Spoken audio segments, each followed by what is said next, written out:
कपडे ठेवायची जागा आहे, उचलते आणि घडी घालून कपाटात ठेवून दे. तू उचल ना जरा.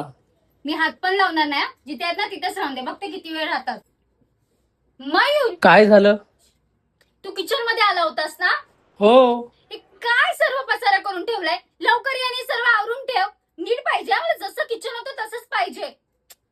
अशी काय बघतेस? पाणी ओतून किती वेळ झाला रे? 10-15 मिनिटात. ठीक आहे, अजून अर्धा तास असाच बसून राहा. पाणी थंड झालं ना की आंघोळीला जा. थंड पाण्याने आंघोळ कर तू. मला काही प्रॉब्लेम नाही. बस तू आरामात. जातो. अरे मयूर, चिखलाचे पाय घेऊन कशाला येतोस तू घरात? मी आत्ताच फरशी पुसलेली.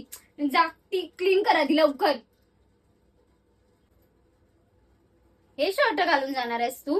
किती चुरगळलंय आणि 10 दिवस धुतलेलं पण वाटत नाहीये. धुवायला टाक आणि दुसरं घालून जा. किती वेळ झाला रे कामावरनं येऊन? अर्ध्या तासाच्या वर झालंय तरी इथे लोळत बसलाय त्या फोनवर. जा ना, फ्रेश हो. जा ना, फ्रेश व्हायचं, जरा दिवाबत्ती करायचं ते नाही. उठ लवकर, संध्याकाळची वेळ झाली. फ्रेश होऊन दिवाबत्ती कर.